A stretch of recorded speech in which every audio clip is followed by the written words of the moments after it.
Game on, everybody! Division S, best of 5 series here in Europe. And, well, this game, it took a little bit longer to set it up because apparently one of the players of Go Next wasn't really able to make it back home in time. It's actually kind of interesting. I don't know what the Ice Cream does for a living or where he works, but he was not able to make it for the 8:30 start. We actually waited nearly 25 minutes and he's still not here, which is by, at least for map number 1, Go Next plays with a substitute. They play with Death Knight currently at their front line, and we have Sky Temple as our first map in the series. Washed Up against Go Next, washed up so far. If I'm not mistaken, hasn't dropped a single map yet in Division S Season 2. And I don't really think that they are going to start, that they plan to start that here. So we'll see if they can walk away with another 3-0 victory, or if Go Next throws them a little bit of a curveball today. But either way, for Go Next, obviously, it's a bit of a problem that they have to play with a sub player. Death Knight, then again, has a lot of experience here, so it's not like they had to sub someone in that has no idea what he's doing. Deathwing, as usual, gets banned, so he's immediately taken out. Early Johanna ban as well.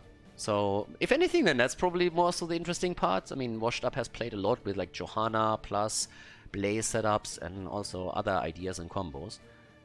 But there we go. We have, for now, the Bird also banned out. I mean, it's Sky Temple, so globals are highly important here. Wonder if we're gonna see maybe even a ban on ETC, considering that he's been banned out a lot, and with Stage Dive he can make a big push.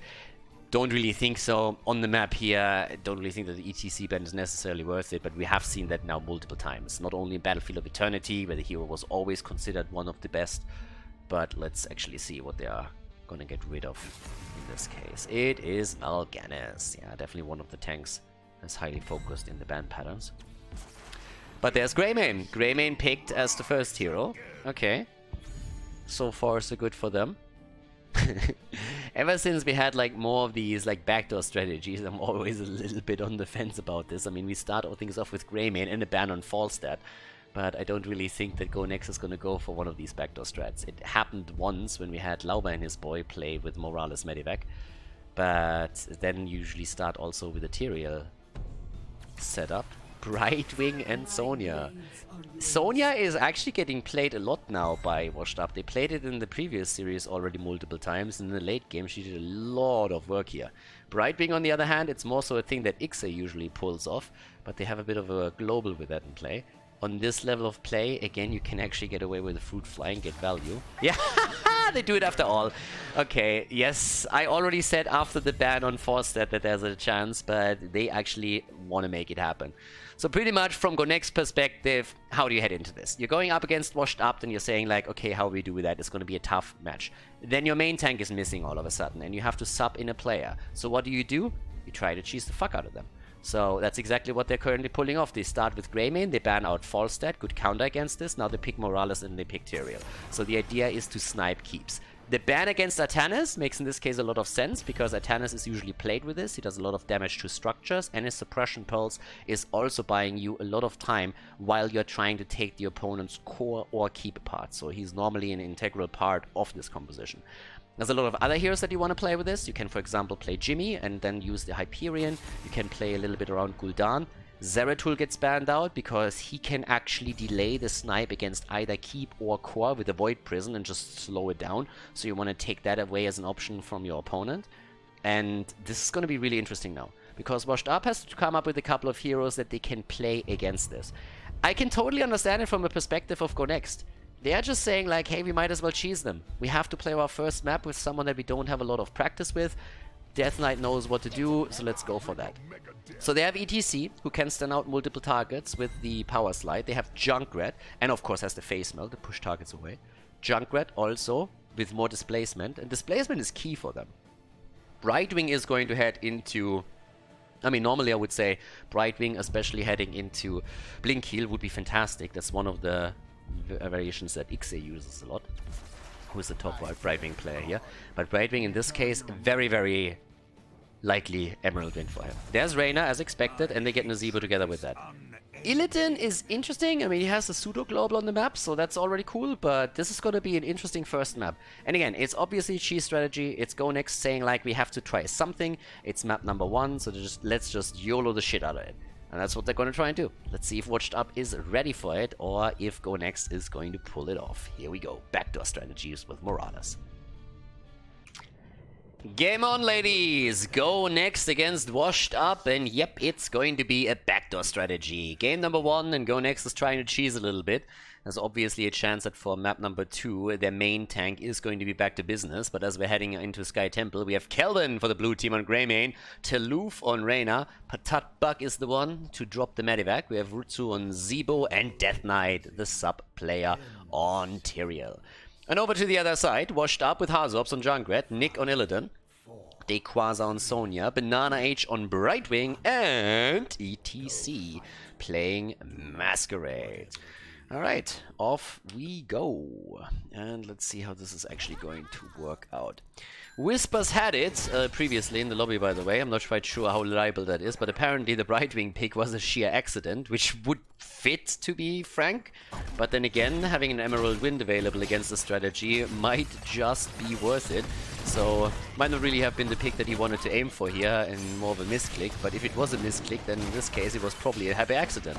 Having Polymorph and a potential Emerald Wind available when your opponent is literally just trying to sneak your keeps and the core is a pretty decent tool to have. In terms of talents, you can already see the adjustments. I mean, right away, Exterminator on Jimmy. Not a talent that you see in Europe at all. Not even on Battlefield of Eternity. Not from any team that knows what it's doing. So we had sometimes teams at the beginning when it came out dabble with it, and very quickly everybody decided, yeah, screw that. Ace in the hole is the way to go. And we won't even on Battlefield of Eternity go into that. A couple of people talk about it in Storm League, which is obviously a very different environment and not in anywhere near to what we have in the competitive scene. But at least in the competitive environment, not something that really holds water. Together with that, Caduceus feedback and the Thing of the Deep. Talked about it actually the other day, since we saw the hero also played by Ty in another series in Division S. This is, of course, a slightly different setup and a bit of a different idea behind all of this now. So, Campsic taken. Everything centers around level 10, since this is when you are finally in position with Medivac and you can move onto the opponent's side.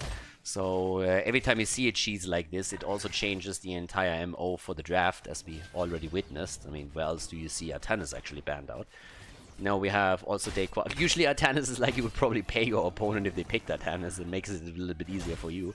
But in this case, Artanis is a huge part of a comp like this, because he allows you to stay longer on the structure and can also get a lot of structural damage in. So it's actually a 2 for that you get. One of the few instances where you can get real value out of the hero and have it massively grabbing him for your team. But in this case now, still a little bit of a dash around here in the middle. We don't have a single kill yet. Blue team has to make sure that they're getting into the mid game without any big problems. If you fall behind so far, then it's an issue. Normally you expect to be at least wiped once by your opponent when you're making the play for the first keep. And that means that you're going to start falling behind in experience. In experience and levels and talents. But you have to just try and crush the opponent's core before that really has a huge impact. So that's a big one. But either way, as we have the game starting up, a little bit of attack at the top. Nice polymorph into the power slide here. And Jimmy is also starting to join the fun, but we still have Sonya alone at the bottom of the map, and we actually have Illidan there too. So it's a 5-man commitment by Go Next to the top, and I'm not really sure if that's worth it. I'm a little bit confused by what I'm seeing here, because Sonya just rotated from the mid lane into, the bot lane into the middle, has escorted an entire wave already into the towers, and is now making the play for the top sneaking around here. So they're already slightly ahead in experience thanks to that. And now they're going into the fight, and for Go Next, that doesn't really bode well. Teloof is in a bad spot, gets supported by Morales, but it's not enough. Illidan is able to get the kill in. So Nick is locking the first target down and guarantees the first blood to his team. Another power slide, another setup against Kelvin, the body block, the polymorph, it's all there. And that is kill number 2. And now they are a talent behind, and they are 2 kills behind. Not the start that you want when you're trying to backdoor your opponent after level 10. So already tricky. Okay, top lane. Yeah, Illidan is doing Illidan things, starting to chase down structures. Yeah, there's already a bit of a spray attempt. Brightwing is coming in with this, and they want Morales. Oh boy, Morales down, Brightwing helps out, but they dove deep, and Nick might actually fall for this. But the keep or the fort is also about to fall. And guys, they are getting crushed. Fort is down, at least Tyrael is sitting in the mid lane and is soaking some shots for the blue team. But they are definitely struggling now. 3 heroes already dead. Quasar currently at the bot lane with a spin to win against Saluf. Keep in mind, he does have Exterminator on level 1, and they're even taking over on the shots in the middle of the map. So now they're getting even further ahead, crushing the structures here. And really, for Go Next, it's all about the backdoor now. It's all about the backdoor here. They need to try and take this fort down or the keep down once they fly in as quickly as they can. And once the level 10 abilities are ready, it's of course something that Washed Up is expecting too. And for Washed Up, the plan is to just dominate the early game.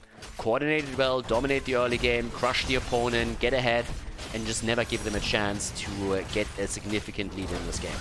Alright, there's already the camp about to be taken. Masquerade slides out. Illidan early on, usually not really the hero to have a big impact, more so a late game, mid game hero. But he's already starting to zone them out heavily. And with both of the Siege Giants camp now claimed by Washed Up, they have mad pressure against the bot lane and can take even more structures down, which on Sky Temple is of course always key. And walking away with an experience lead in the earlier level 10 might even empower them to dive in deeper and they pick up another kill. Reyna is down and the bot lane is opened up. They're trying to go for Greymane and Nick is just absolutely crushing it. Has his 10, goes straight in for another kill and gets the quick drop against Greymane. Level 10 abilities empower them to do all of that. Nazeebo is also down, gets killed by Sonya. And this is the big problem. If you have heroes that are this aggressive at pushing, the lineup that send us around Morales and Tyrael is just oftentimes not in a spot where they can really deal with it. So fort after fort falls. They're trying to make the play for Quasar up at the top. But this is something that was actually done. Interesting enough, this was done to Hazops. Hazops in the past has actually played this particular strategy once against the Korean team, against MVP Black back then, and was trying to take them down. And the problem is that MVP Black just reacted with mad aggression all over the place, and the team of Hazu crumbled under the pressure and never got into the position where this medivac attempt would really do anything or change anything. And that's the problem right now. Boss is taken as the Siege Giant camp at the bottom. They're trying to make the play for Morales. Well, can't medivac if Morales is down. Morales is dead. Now they can even follow up with another kill against Jimmy, which they're definitely going to get, and it's not going to be the only one. Tyrael is also down, and that's 3 heroes eliminated, 9 kills against 1, 2 levels ahead. Mad pressure at the bot lane. Greymane is down in the middle. Nazeebo is the only one to rush away, and it's obviously more or less lights out at this point. They are getting hammered into the ground. Absolutely hammered. And this is the big struggle. It's one of those things where you have to get into a position where you can execute the cheese in the first place. And if you have a team that can really go for this much pressure early on, has the execution and can pull this off, then you are just falling short. Now there's another temple at the bottom of the map, which Illidan is starting to capture. Here's the medivac attempt, but that is not even going to aim for the keep. It's actually, in this case, aiming for the fort. They're only going for the fort here. Usually it's a keep play that you're trying to execute with this. And don't get me wrong, they're going to get that fort. But that's not really what you're looking for. And they're losing heroes in the process. So yes, the fort is down, but that doesn't do jack shit for you. And if you lose all your heroes for a fort, that's absolutely not worth it. The idea is usually to take down the opponent's keep, and if you die in the process, then that's totally fine, because what you got is worth a lot. In this case, I mean, I feel they're not really... it starts to feel a little bit memey, because I think obviously Go Next is well aware of what's happening here. 5 heroes down, they're jumping from camp to camp. ETC takes now the bottom, and they have all the tools that we talked about earlier. We're only 8.5 minutes into the game, and the keep is already getting demolished right here. So, yeah, they're getting pretty much stomped hard. They have taken the fort at least. I mean, congratulations. The problem is that the keep at the bottom of the map is now falling, and that is the first main structure that's eliminated. So catapults are going to push now. And let's not forget that this also gives the opportunity to Washed Up to actually go core. So if you are in a spot where you have taken where your opponent, like let's say for example Go Next is still able to move in and take a keep, gets wiped in the process, 5 heroes down. Washed Up has all of a sudden an opportunity to go either directly core or boss again and then core and just end the game while the opponent has no heroes on the map. So they can raise now. And previously that wouldn't have been possible. But this is one of the ways how you can differently deal with that situation. You can already tell that they're trying to go for the medevac again. And they're all moving in. And they're starting to fly. It's time for the keep. And the keep is gonna fall. They will get the keep, but here comes the stage dive. Sanctification is on the ground, and they're gonna burn that down as quickly as they can. Emerald Wind is in. We still have to take the keep. Graving comes in, okay. Well, maybe they can't take it down. Ooh, they should be able to, though. It's gonna be close. And the explosion is not gonna be enough. Alright. But the second attempt is gonna be for keep, and then they can go for core. So that's pretty much the idea behind it that we're going to see. You have to also keep in mind the approach onto the fort earlier is obviously also meant because you need to take a fort down too. You just can't snipe the keep if the fort is still there. Well, you can snipe the keep, but you can't go for the core if the fort is still there. So they need to go for it again. And the problem is if they do that now, they lose the core. So keep in mind, please, even though they got murdered the entire time, they could have still won the game because of this. It's a 5-level difference. But if the bottom keep would never have fallen, there is a chance that they actually still get the win. Because they can just cross the map this quickly and just go for core. But now that the bottom keep is also lost, and Washed Up has good heroes for it, they can race if the medevac flies across the map. And well, that's how they get the game now, and this is how we're going to see the lead in the series. 25% for now. Illidan is still doing a little bit more damage, is eventually going to fall, but the rest of the team is still ready, and that is game 1 in the hands of Washed Up as they take down the cheese strategy of Go Next in game number 1.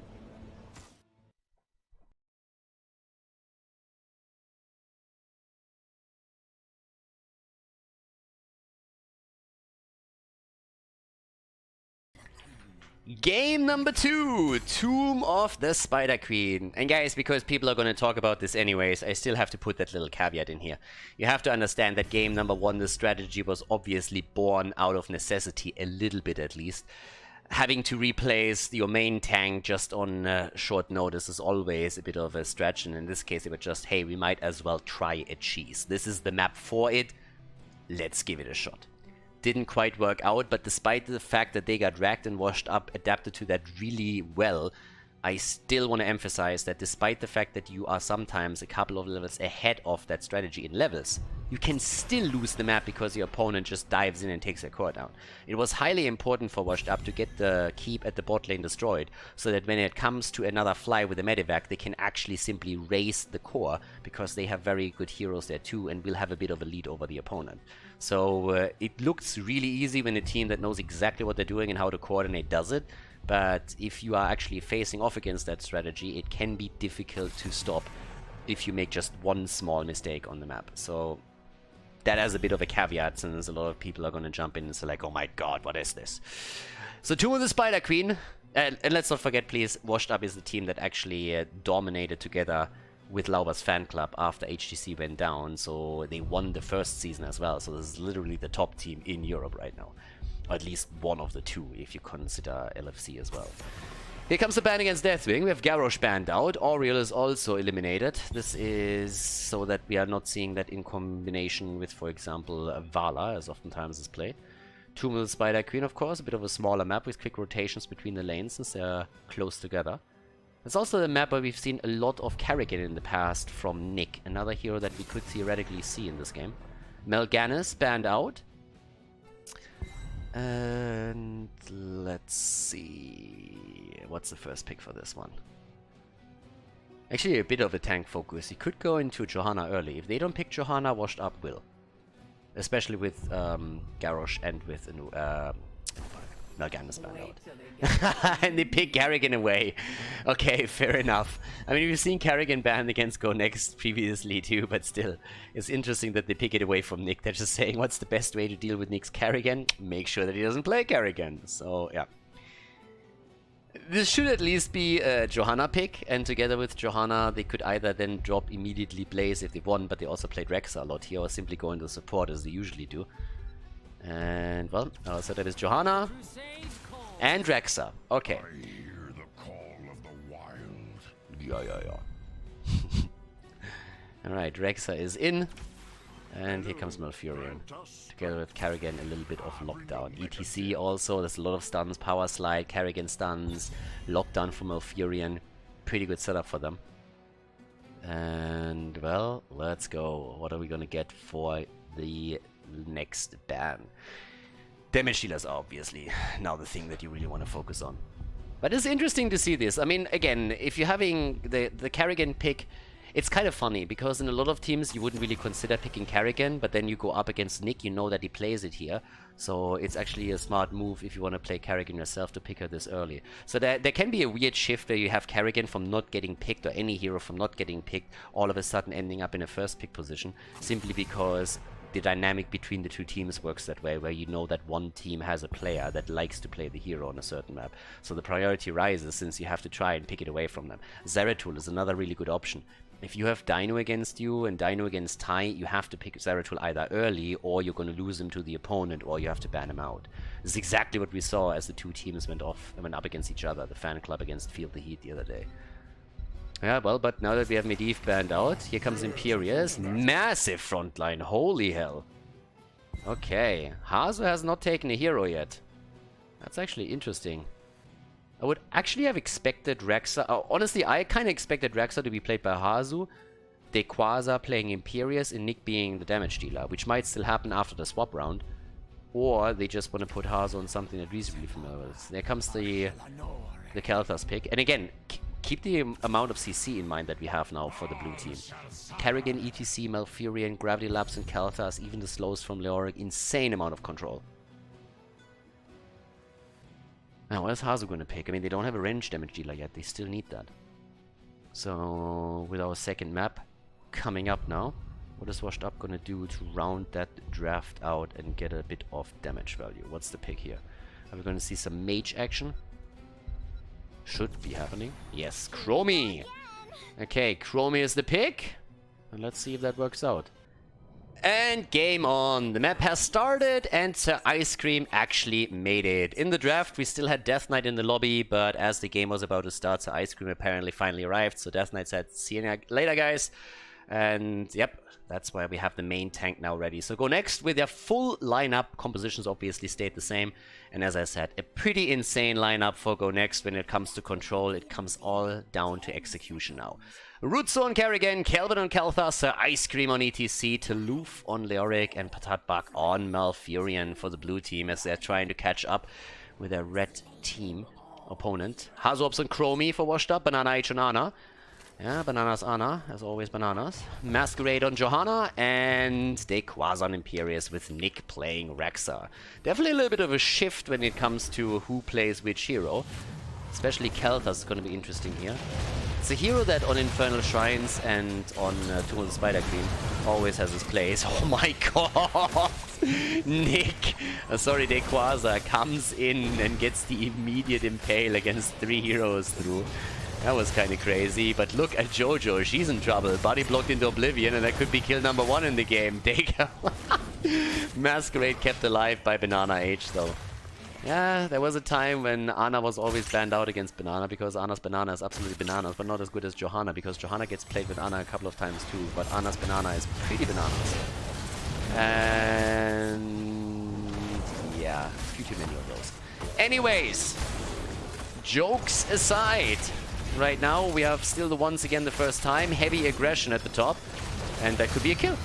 And it should be a kill, and it is a kill. Johanna goes down, and well, with that we have our first kill in the game, thanks to all the control that I highlighted during the draft for the blue team.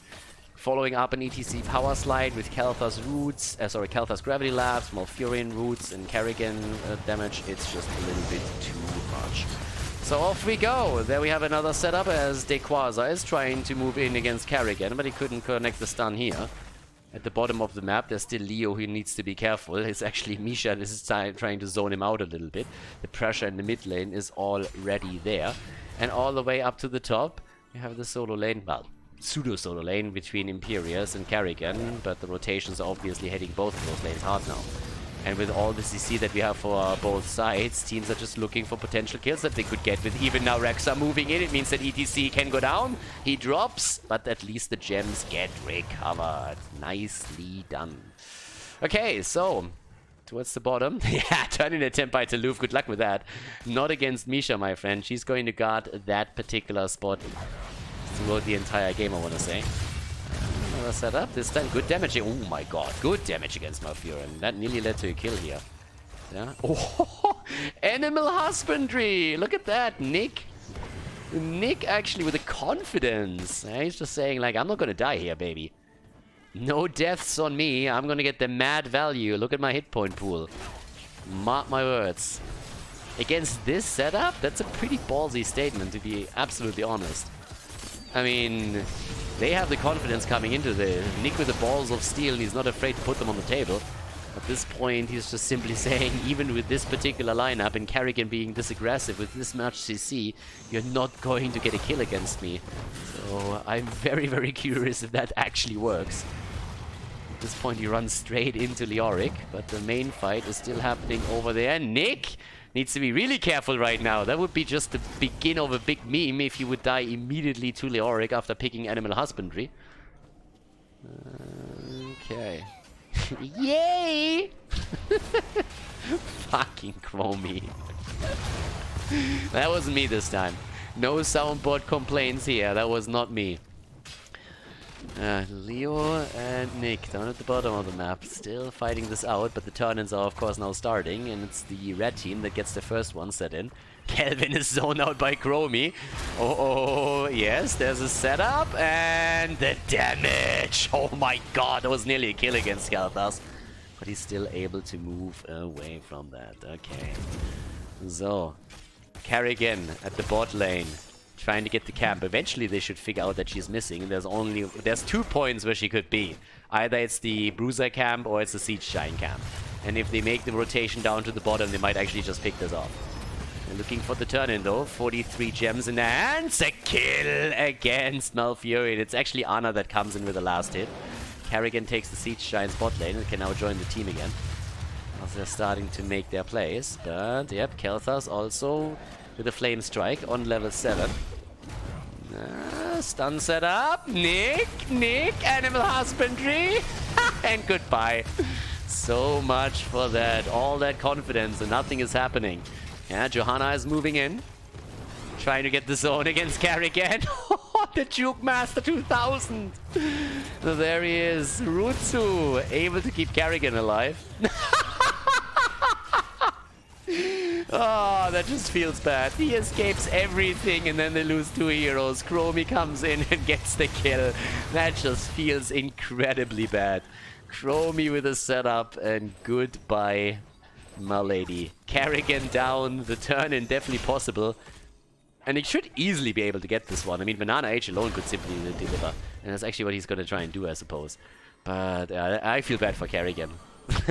She jukes out everything and then she gets murdered by Chromie. I already thought that she was safe, but yeah. Wrong. Yeah, so she gets killed. Either way, for now we have the Red Web Weavers actually descending. Khaldor is already sitting at the top and they have their eyes on him. Misha, don't spread the living bombs, Misha. Experience lead could even lead to level 10 for them. But off we go.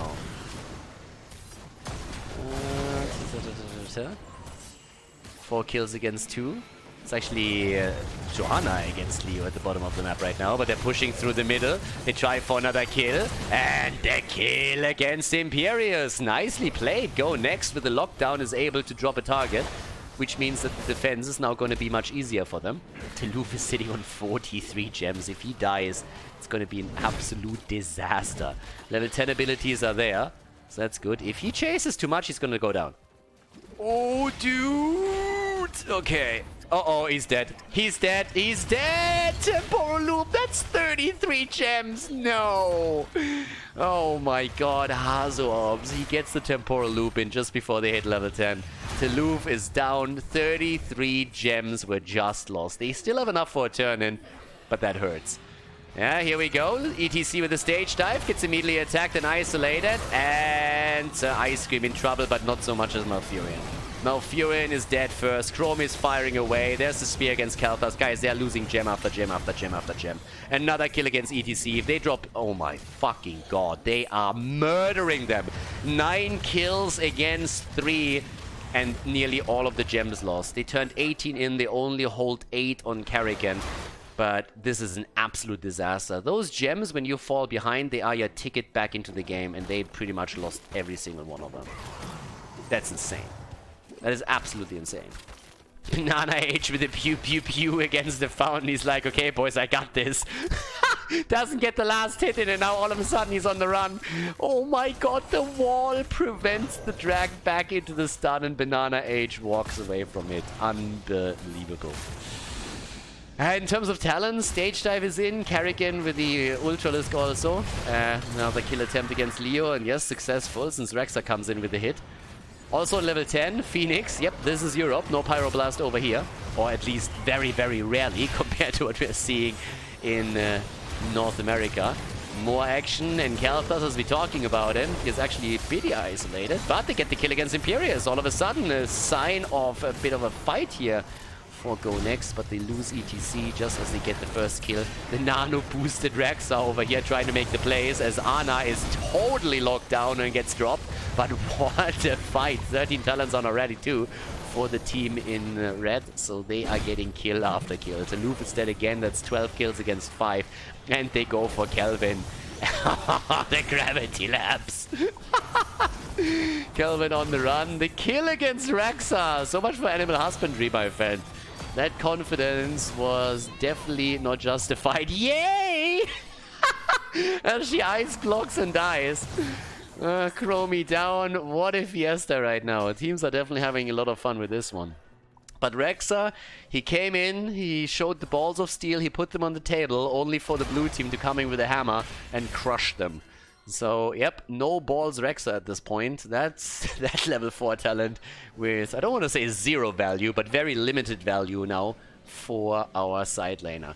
Carrigan with the Chrysalis, Paramaniac for Khaldor, and they're trying to come back here. They're trying for a turn-in now.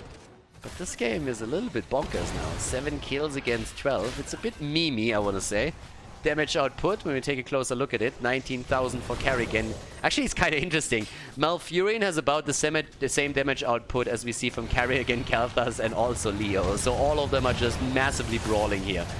As they set up against Misha, as Chromie walks around with twice the damage of everyone else. 38,000 for her. Another setup. Phoenix is in. Bless shield. And they try the lockdown. Nick, is he gonna die again?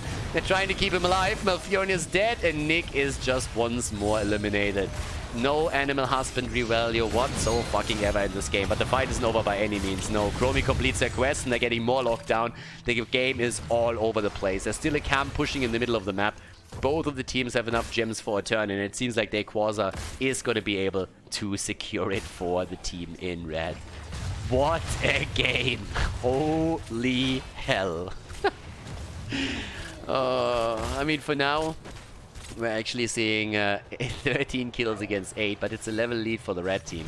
And since they get the next objective, they can of course take down even more of those forts, and therefore the fountains, and eliminate a little bit of the mid lane pressure that Go Next can execute here. Or at least make it more difficult for them, let's put it like that. Yeah, Misha already at the bottom of the map together with Rexa. Everybody else is still focusing into the mid lane now. Imperius. The lockdown is insane for the blue team, but it's really nice to see how well Washed Up plays against it. There's the Entomb. This one did unfortunately not connect, and Chromie murders Khaldor. Holy shit. Khaldor just doesn't stand a chance there. So Ice Cream is also getting murdered. That's 2 heroes now down. 16 talents are ready for the team in red, and they use it mercilessly to just push through the middle. Nano boosted Johanna. Wer hat noch nicht, wer will noch mal? Everybody gets the nano boost at least once apparently. Rexa already had it. Now we have it on Johanna. I think Chromie was nano boosted once too. I think for now, who's actually missing? I guess Imperius is the only one. Keep it, the bot lane gets attacked too, but holy hell. I mean, yes, of course, Washed Up is going to be the favorite in this series. They are the top dog in Europe together with the fan club. But damn, are they crushing this. Keep in the middle taking damage. Keep at the bot lane is going to be eliminated. They're absolutely murdering this. They go through that defense on the blue team side like hot butter through cheese. They leave them no chance. Taluf is melted into the ground as well. The keep is gone. They've already made the move for the core. They can go for the keep in the middle, and they're just poking them into oblivion. This is banana. Maybe not as bananas as Ana's banana, but Johanna is also pretty bananas, but I think the game is a little bit bananas. Just my personal opinion. I don't know what you think about it. But now that the second keep is down, they're trying to make the play for the core. And honestly, they could if they really wanted to. Jojo again with the nano boost. Oh, the blessed shield is missing. Yeah, Masquerade was apparently sniffing a little bit too much at the victory vodka that they drank after game number 1. So he misses this one. They are starting to go straight in. I actually don't think they're going to go for the core. They're going to fall back unless they get the kills. Oh, Nick! Is he going to die again? Of course he's going to die again. Can't have him getting value from Animal Husbandry, so they have to drop him. They're trying to drop more targets, and Masquerade is nearly falling. Phoenix locked down, and the kill! 2 keeps down, but they're not giving up yet. Don't have to give up just yet. Anna, yeah, goodbye. Time to say goodbye. There's no way she gets out. No way. Nice dodgerinos. Yeah, but that's that. 67 gems. They have a lot of gems that they could use. So quite a few. Let's have a look. I mean, of course, when you get the web weavers now, what are those web weavers going to do? Let's be honest for a second. Look at the lanes. All the lanes are pushed out to nearly the keep. So the web weavers have to start all the way on the left. Have fun with that. But, yep. Quasar is already in the middle. They have 11 kills against 17. Teams have a bit of fun with this. But yeah, 58,000 damage for Chromie.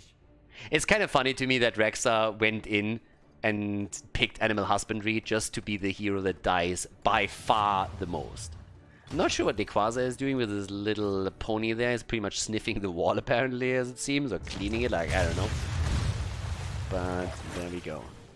Mid lane web weavers. I mean, they're pushing on all of the lanes, but pushing against the catapult pressure in the mid and bot lane is going to be a problem in and of itself. Those catapults clean web weavers up pretty nicely. Yeah, another setup, and oh my god, ETC. That Chromie damage is just way too much to handle. Ignite is taken. There's Malfurion with his ult, and Malf is down too. They could get Nick again. Nick is nearly falling. Harzovs is also on the run. Nick, mace to the face, and that's the kill. Animal Husbandry, my ass. In the meantime, Masquerade is just B-stepping, trying to get the kill up at the top. The two of them are definitely having fun. Kerrigan is already down, and Leo is now dying too. At least the web weavers at the top lane are enjoying this game and get the keep. Sorry, the fort. Fort at the bot lane is also falling. But of course, now they can go for core, and they're already making their move over towards it. Level 20 in their hands, radiating faith. They're actually pinging them back. They're not making the play for core yet. It seems like they're actually going to try and play it through boss.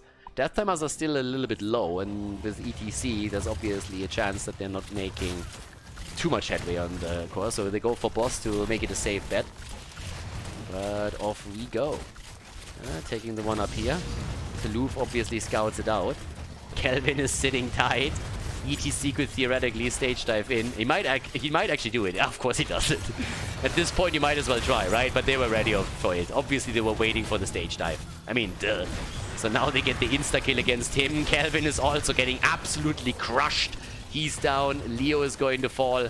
Yeah, Toulouf dies. Boss is taken. That's 3 down, 2 alive. Quasar is already attempting to get the kill against Malfurion, while Kerrigan is attempting to dissuade him from his purpose here. But Malf gets hammered. Absolutely hammered, and not the good way. Nope.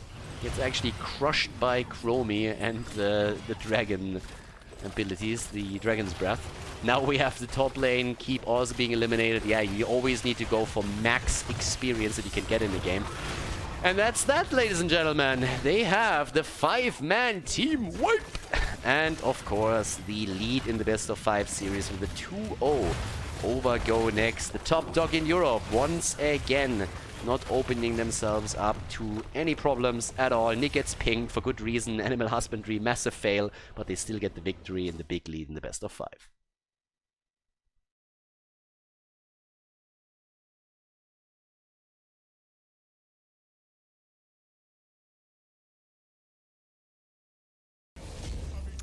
Washed up 2-0. Go Next in Battlefield of Eternity now, trying of course to at least take a map win.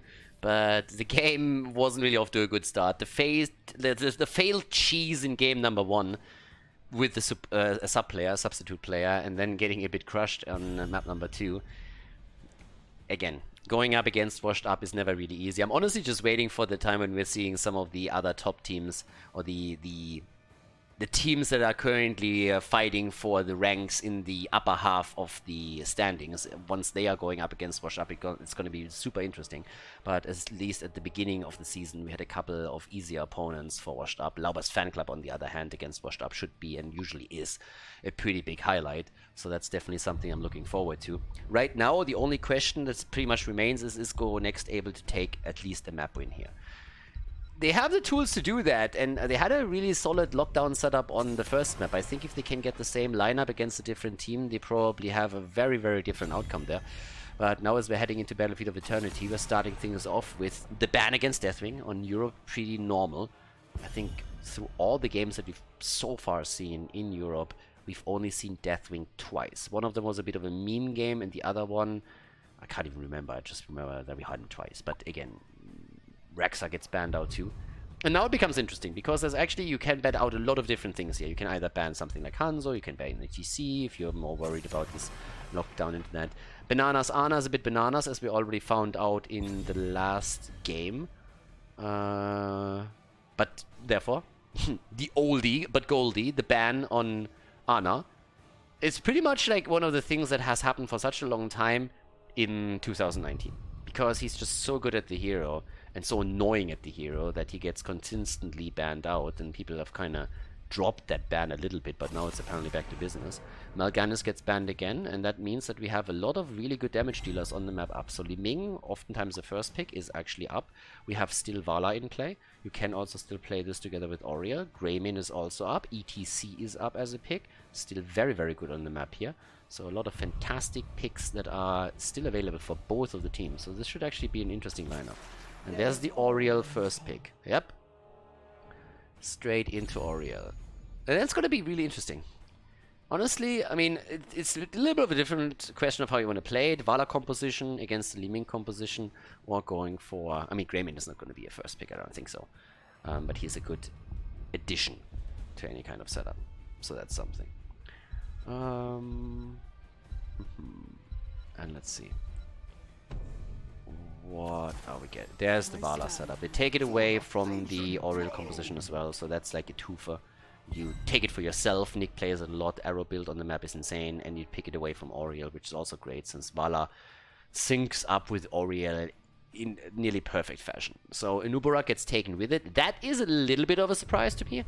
I didn't think they would go for such an aggressive setup right now, especially with all the tanks that are still up, but apparently they want to dive in for those kills. And here comes Li Ming. Again, insane on the map. Greymane, more damage against the Immortal. So that's already good. And what is Washed Up banning out now? You can take bans now. Can, for example, if you feel that Johanna is can interrupt too much whenever she cries and zones you out from the opponent's Immortal, then you can ban her out. Condemn and the Blind can be super annoying when you're trying to raise your opponents. That's one option. There's obviously also side lanes to consider. I mean, we're talking about anything from Blaze up to even Marcel. So Blaze gets banned. Okay. For their side lane, well, actually more so a question of how aggressive they want to be with this. And what is actually Go Next gonna ban out here? I mean, you can still ban the support, honestly. There's pretty much two options right now that immediately come to mind. Panda, okay, that makes sense too. But when it comes to support, the two that spring to mind immediately are of course Malfurion and Rhaegar, but there's other choices that we've seen here plenty of times as well. Anduin has been played on the map quite a lot, especially when you have on the other side, let's say for example Garrosh that can flip a target in, and you can simply pull it out again with Anduin, so that's always nice to have. It's a good asset. No Hammer ban! That's a bit surprising. Hammer is usually banned against Hazo on this map. I'm not sure if they're thinking about picking him here, but that surprises me a little bit. Karazim and Thrall, and Hazu hasn't picked his hero yet. Karazim got obviously buffed a little bit too. Thrall is now quite strong in that spot. A lot of poke. There's Johanna. Again, I would have thought they might even ban it out, but it's not a surprise that it gets picked by Go Next. And there is Uther. Yeah. Side lane Uther. Okay. We've seen it already a little bit, but some of the teams in Europe. So we have that side lane again. So far, we've very, very mediocre success. And here's Arthur's mad frontline. Okay, off we go. Can control Greymane a bit and also walk Uther down. So Battlefield of Eternity, game number 3. Let's jump in and find out which team takes the victory on the third map of the series. Game number 3! It's a little bit more of a wild composition that we have. Go Next is incorporating a bit of the NA spirit into their setup. Not as an Uther main tank, we're not that far off in Europe yet, but we have seen Uther in a side lane position a couple of times now. As I said previously, with very mixed success. Let's see if Go Next can change it this time. Patat Bug on Oriel, Rutsu on Liming, Kelvin on Greymane, Sir Ice Cream on Johanna, and Taloof on Uther. And to the right side of the map, we have Hazorps on Thrall, Nick on Vala, Dequaza on Arthas, Masquerade on Anubarak, and Banana H on Karazim. A hero that we don't see all that much, but he has made a bit of a comeback after Blizzard buffed him in the last patch. Particularly on this map. You can get a bit more damage onto a single target, you can help out with the mortal damage a bit more. And also one of the more interesting parts of it is that obviously you are in a situation where, especially when you have an Abathur composition, you can be a huge nuisance. You have a movement speed advantage now, thanks to Blizzard's latest change, and that means you can hunt targets down quite easily. Still not one of the top supports, but it's something that has become a serious alternative and can be played. Also, we have Trash Lightning in play in an actual game, so not in a mini brawl or anything. So Crash Lightning comes in, and as I explained multiple times already in the past, that's mainly because we have Arthas on the side lane. So it doesn't have... yeah, that's a kill. That's first blood right there. The rotation not called out, and therefore an easy kill, and it's also going to give them the top camp if they want it. But as I explained multiple times in the past, it doesn't matter if you have Arthas on the side lane or somebody else, but if Thrall is part of the 4-man rotation, that means he can get easy stacks against the opponent's team, and then it's worth it going into Crash Lightning. Normally you don't want to do that, but in this particular setup, on Battlefield of Eternity, or also, let's say for example, on Volskaya Foundry, if you have a triple front line and someone else takes the side lane, you are part of the 4-man, then you can definitely do that. And he has 4 stacks already, and of course the damage is going to increase. Arrow build for Vala, as you would expect, is now also in play. And off we go. The damage output is definitely going to be there. I gotta say, it kind of makes me happy a little bit that we have a Crash Lightning setup, because I've been talking about this, especially in the lower leagues, a lot. Since when I cast Division 6 or Division 7, there's oftentimes players that make the mistake of picking Crash Lightning when they are alone on the solo lane, and it always backfires. And so going through the explanation is always one thing, but then seeing it in action like here is always another, so that's kind of nice. So he has 5 stacks already, even before we have the first objective. And now the massive rotation towards the top side to get even more kills. Uther is already doomed. He's just not realizing it yet. Yeah, so he's trying to get the stun out, but obviously he's gonna die eventually, so there's just a delay on the kill, but nothing else. The level 4 talents now give us for Vala also her level 4 stacking quest, and there's the first stack that comes in. Taloof is still on the run, and leads them straight to the camp, so they can go for kill straight into the Shaman camp, which makes it even easier for them, so that's kinda nice. Hazorps though is in trouble, but he's able to move out. You can actually tell that Wash Up is memeing against each other quite a bit, because every single time when someone is screwing up anywhere, with what for example happened with Nick and the Animal Husbandry on the last map, there's mad pings on the hero. So that's just like them having a bit of fun with all of this instead of real aggression, in case that anybody was wondering. Nice move! Arthas with the triple. Gets whipped into the wall though and has to be careful, but in comes Karazim and helps out. Level 4 talent, this time no Triumph Rate, but Dominance for Li Ming. Oh, Arthas. Arthas in trouble, and he is dead. Goodbye, Sweet Prince. He's down. Camp at the top lane is giving value to Washed Up, though. So Nick is also gonna go down. That is actually a really nice setup for Next. All of a sudden, they are the ones with the pressure. Look at the stacks on the side of Hazorps, though. He's at 10 stacks. We have 3 minutes and 30 in, and he's sitting at 10 stacks on the Crash Lightning, which is pretty insane. That's going to be a very, very nice damage output for him later on in the game if he just keeps that speed up. Obviously, the halftime show is now significantly advantaged, won by Go Next. And that puts Washed Up in a position where they have to pressure. Another stack for Hazu, also waiting on his Frostwolf pack stacks. Sitting at 4 right now, with 4 stacks for Li Ming. You have that too. In comes the move, alrighty. That's another chance for another stack on the Crash Lightning, and he gets it, and he completes his level 4 quest.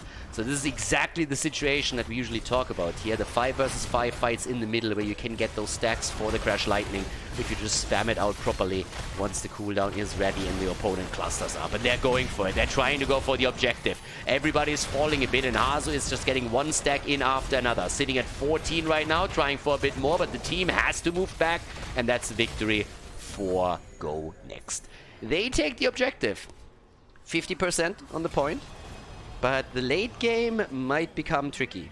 If you have the stacks on Thrall ready, that is a mad damage output. Already he should look at really solid numbers. Yeah, 12,000, that is not bad. Not bad at all. That puts him into the second best damage spot in this game right now. 16,000 for Vala is slightly ahead, but this is with him just about to complete half of the quest talent.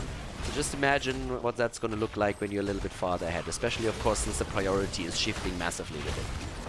Now, with level 7, we have also... Oh, another wall stun! And, my god, Masquerade, how? Banana H with a place to keep him alive, but that was incredible. The fort is down, though. That's a big, big play. And Hazorps is about to die. And is kept alive by Kerosene. Nice. Yeah, but Go Next is getting some pressure in. I like it. They are aggressive. They take the first fort, so that's already a good win for them. Now, we have obviously Calamity in on level 7. There's a lot of stuns available for them too. Icebound Fortitude for Arthas. On level 7, as usual, the Ancestral Raft is still the talent that you should go for. And on top of that now, 8 stacks for Vala. It's the stacks on Vala, on Arthas, and on especially, of course, Thrall that is going to be the one of the deciding factors, I should probably say, in this game. Yeah, Uther has already a problem. He's just like, no, leave me alone. Don't want to die again. And they can't drop him off the mount. That would have been nice, actually. But, yeah.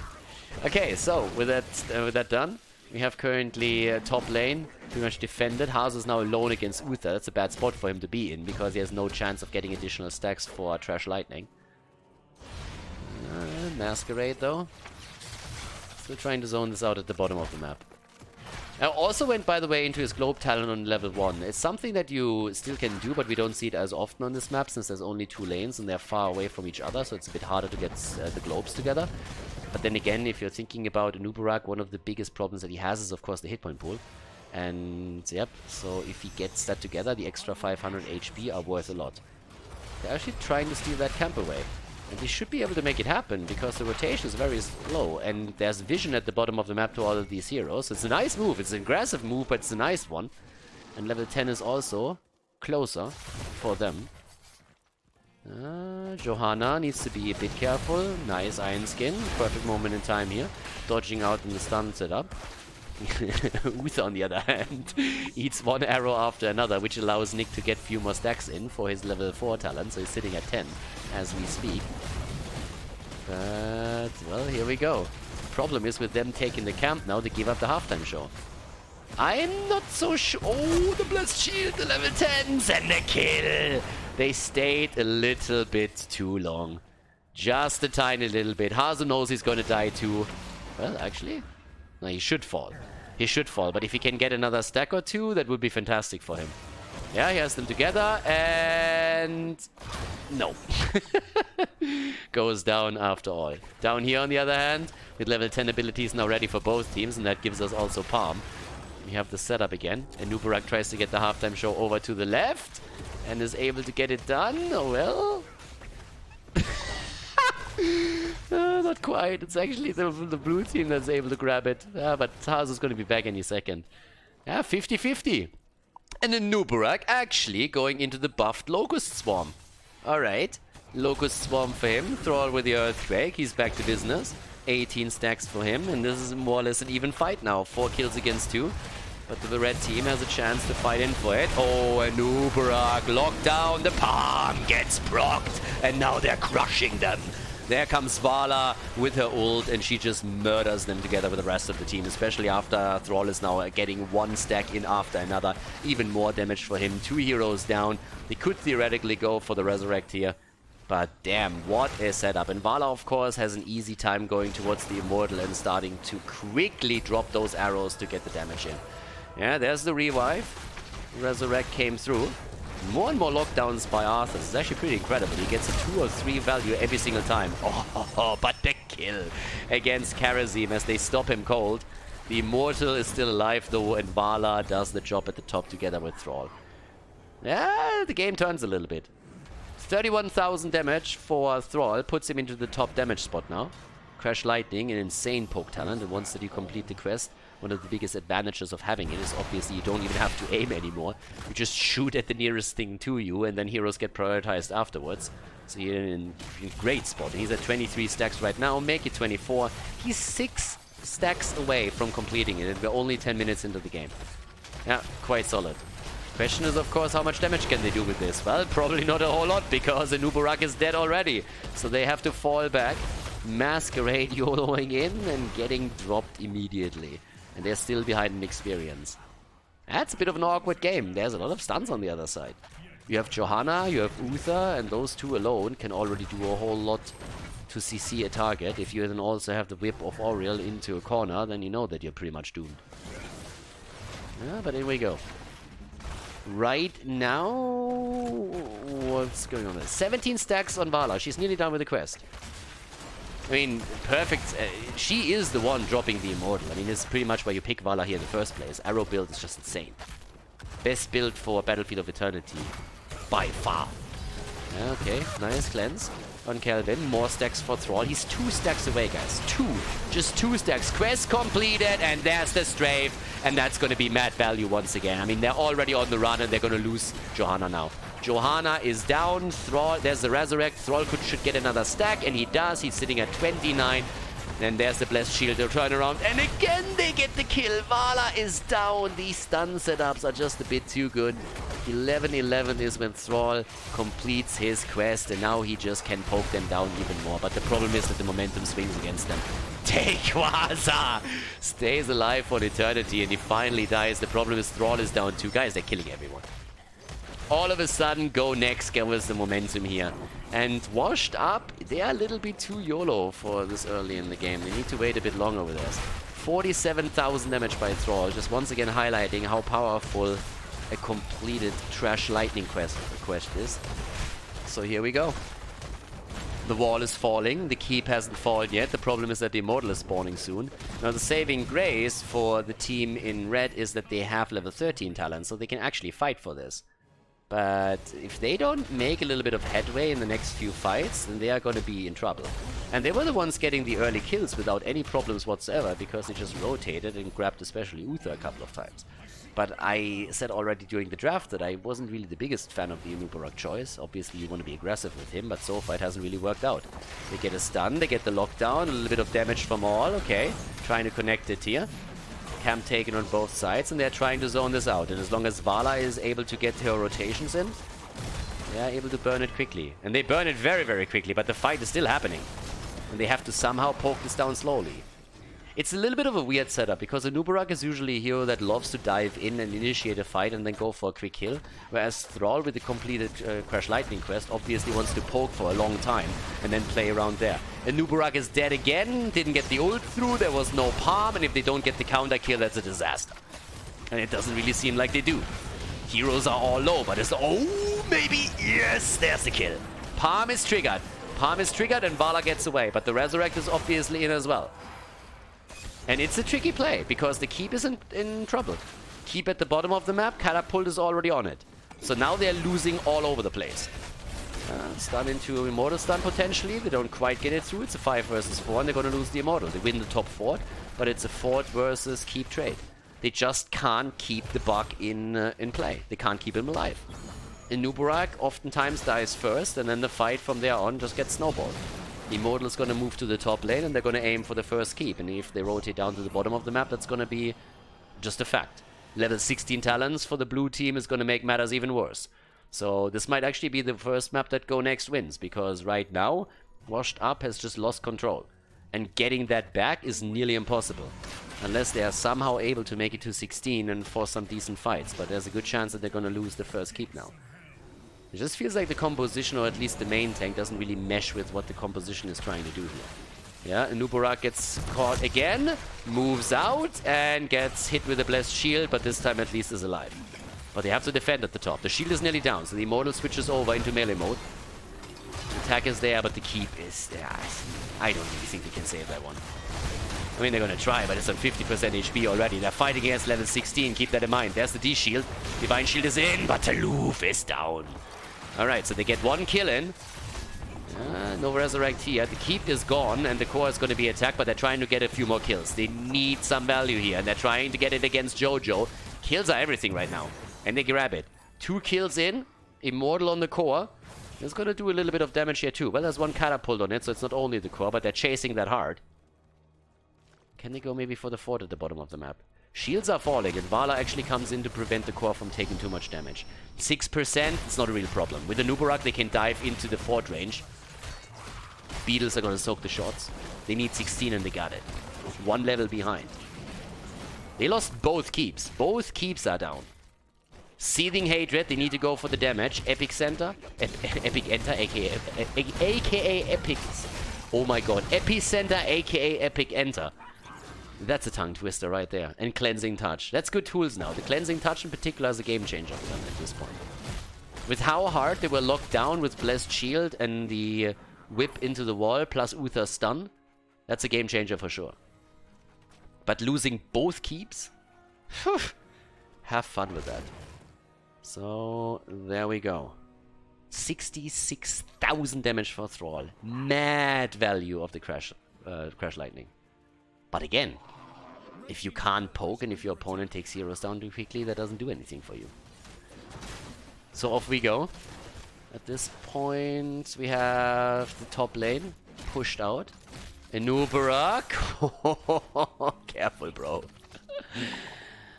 It's kind of funny how only the front line on the blue team has fallen so far. Only Uther and Johanna have died, nobody else. Nick! A little bit aggressive as he moves in. They're wrapping around. They need to fight and they need it quickly.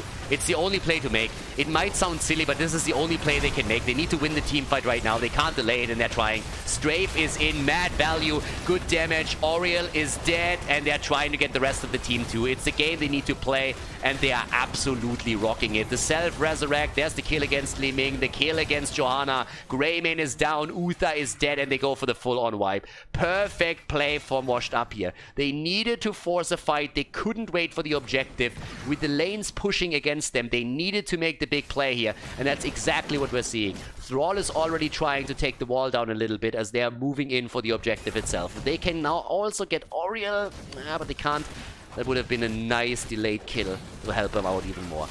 But this is exactly what they needed to do. This is the move back into the game. You have to engage into the fight. You have to force it on your terms, and then you have to take the opponent down quickly. If you wait for the objective to spawn and everybody taking position in the middle of the map, the only thing that's going to happen is that a smart team will delay the fight, and while the fight is delayed and you're waiting for your chance to turn it around, your lanes are going to get pushed against you, and at some point your core just simply drops to the opponent and you can't make any play. It's going to be a checkmate position. So now they're starting to move in, and they take 100% shield Immortal, and that is a big one. The lanes still pressured out, they take camps all over the place, and this is of course a hit that must give the value. They need to do a lot of damage with this. There is no other way for them. And with a lot of damage, we're talking about at least keep. They need to get at least keep with this. And at the same time, they have to also guard their bot lane a little bit, because there could be a backdoor attempt. And as you can already tell, blue team is doing exactly that. They're already starting to move in a little bit, and they're saying, guys, if we can get on the core, maybe we can drop it here. So they are already waiting. They have no vision. Red team has no vision. They're just hearthstoning and cancelling the hearthstone so that they can at any point move back to the core and defend it. But now that they are going to have some vision soon, he's going to cancel that. Both of them are going to cancel it. And now they have vision. They know where the opponent is, and they immediately go for it. No palm. Save it without it. And they have to take keep. Keep is a must. If they can go core, that would be great. No team has 20, but the red team is going to get it quicker. Red team is about to hit 20. 75,000 damage on Thrall now. They're about to hit their 20, and there it is. Storm Talents. This is the opportunity to go keep. And core. Get both. finish the game. Don't allow them to do anything. They dive in deep. They go for the kill. They go for Grayman. They lock him down. MP Skenta is in. And the epicenter kill nearly. But it's Oriel that dies first. Resurrect is immediately being used. 5 versus 5. But Oriel is about to die again. And the Immortal is already walking towards the core as Oriel drops for the second time in the fight. And this could just be game. At this point, the shields are gone. Washed Up is on their way to victory. 15 kills against 12. And they show absolutely no mercy as they take down Go next with a 3-0 victory in the best of 5 series. Insane comeback in game number 3. Incredible play.